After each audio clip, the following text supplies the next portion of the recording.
Logan ép lại miền mà pound bay thầy buồn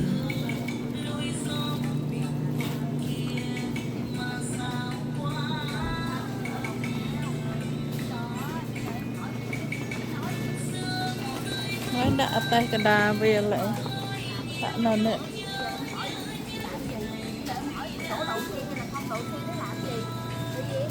tình ọt đà ra mà tình bạc cận á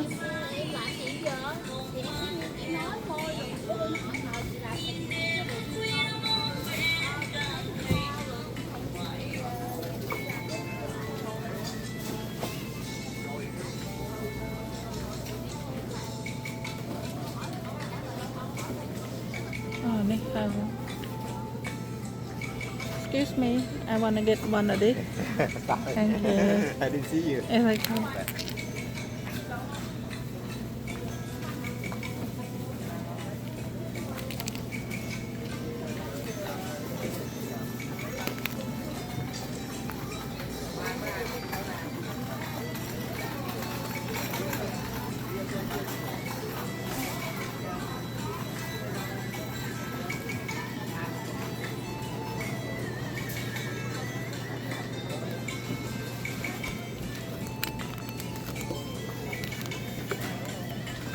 it's okay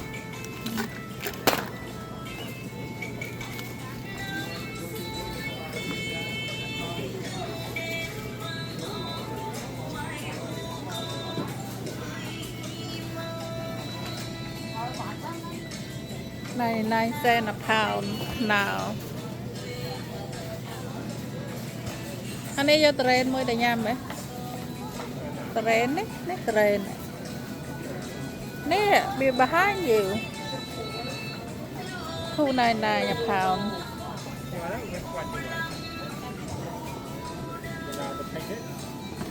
no I don't know how to pick it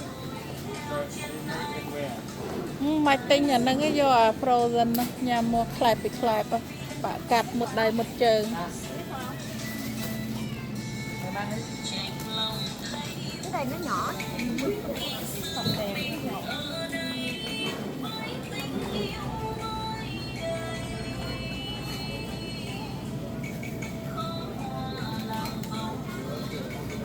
anh ấy bột ta men train hả men train hả